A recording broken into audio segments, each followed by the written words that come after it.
এটা বিশেষ দৃশ্যই ভৰাই তুলিব আপোনাৰ মন প্ৰাণ।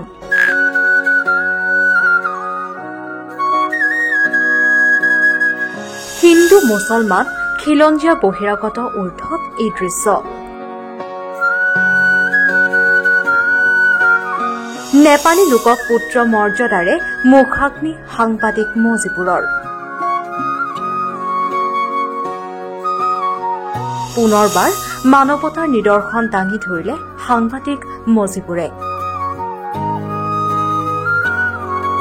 প্ৰায় হিন্দু মুছলমান খিলঞ্জীয়া অখিলঞ্জীয়া অথবা বহিৰাগত ৰাজনীতিৰে দেশ তথা ৰাজ্যৰ পৰিৱেশ বিনষ্ট কৰা লোকসকলে এবাৰ চাওক এই দৃশ্য।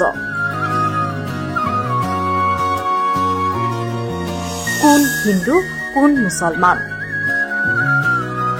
কোন খিলঞ্জীয়া অথবা কোন বহিৰাগত।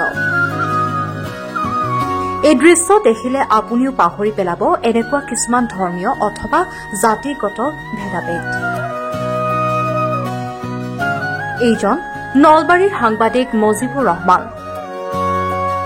ধৰ্ম জাতি আদিৰ ঊৰ্ধত থাকি বছৰ বছৰ ধৰি মানৱতাৰ জয়গান গাই অহা এইজন মজিবুৰ ৰহমানৰ কথা হয়তো নতুনকৈ কোৱাৰ প্ৰয়োজন নাই আপোনাক।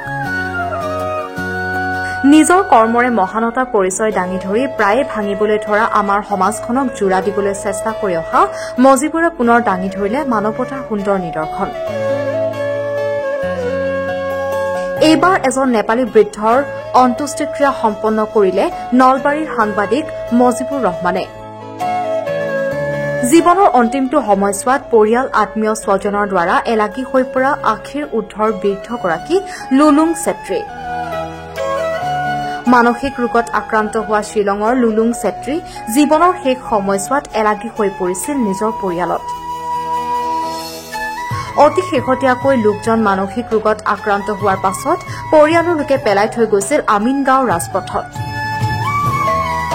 আমিনগাঁও ৰাজপথৰ দাঁতিত নিশা অতিবাহিত কৰি থকাৰ সময়তে পাঠশালাৰ এজন মানৱ দৰদী লোকে খবৰটো জনাইছিল সাংবাদিক মজিবুৰক। পিছত সাংবাদিক মজিবুৰে আমিনগাঁৱৰ 3 সাংবাদিকৰ সহযোগত ৰাজপথৰ পৰা বৃদ্ধগৰাকীক তুলি নি আশ্ৰয় দিছিল নলবাৰীৰ শান্তি নিবাস বৃদ্ধাশ্ৰমত। কেইবাটাও ৰোগত আক্ৰান্ত লোকজনৰ দেহত কিলবিলাই আছিল পোক। পৰ্যায়ক্ৰমে বৃদ্ধগৰাকীৰ চিকিৎসা ব্যৱস্থা কৰি সুস্থ কৰি তোলা হৈছিল। এনেকৈ দিন বাগৰি অৱশেষত মঙলবাৰে নিশা শেষ নিশ্বাস ত্যাগ কৰে লুলুং ছেত্ৰী নামৰ বৃদ্ধগৰাকীয়ে।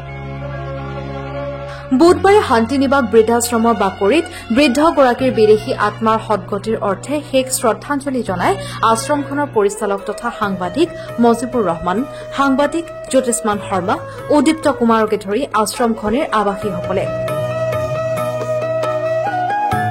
ইয়াৰ পিছত নলবাৰীৰ ৰাজহুৱা শ্মশানত পুত্ৰ মৰ্যাদাৰে লুলুং ছেত্ৰীৰ অন্ত্যেষ্টিক্ৰিয়া সম্পন্ন কৰে মজিবুৰ ৰহমানে। যেন আমাৰ সমাজত এনে একাংশ লোক আছে যিয়ে নিজৰ পিতৃ মাতৃক বৃদ্ধ অৱস্থাত পেলাই দি যায়। বেয়া লাগে যে তেনেকৈ ঘটনা ঘটিছিল। আৰু কিছু মাহ পূৰ্বে আমিনগাঁৱৰ ৰাজপথৰ পৰা এগৰাকী ককাক উদ্ধাৰৰ ব্যৱস্থা কৰিছিলোঁ। যিগৰাকী ককাৰ নাম লুলুং ছেত্ৰী বুলি তেখেতে কৈছিলে।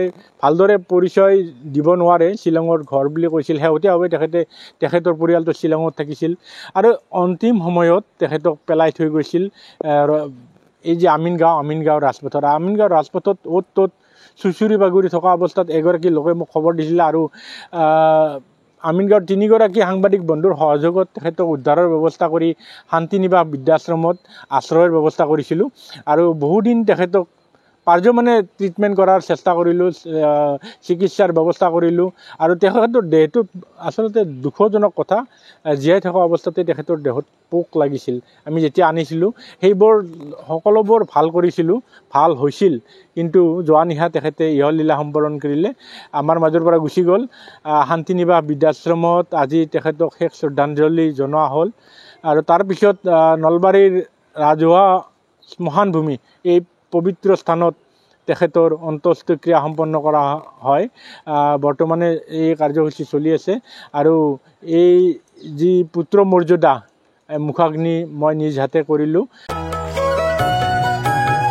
লুলু চেত্ৰীৰ অন্ত্যেষ্টিক্ৰিয়া সম্পন্ন কৰাৰ সময়ত উপস্থিত থাকে সমাজকৰ্মী ৰাজা জালান, পুনীত জালান, শ্মশান বন্ধু নবীন ডেকা, জ্যোতিষ্মান শৰ্মা, উদীপ্ত কুমাৰকে ধৰি বিভিন্নজন লোক।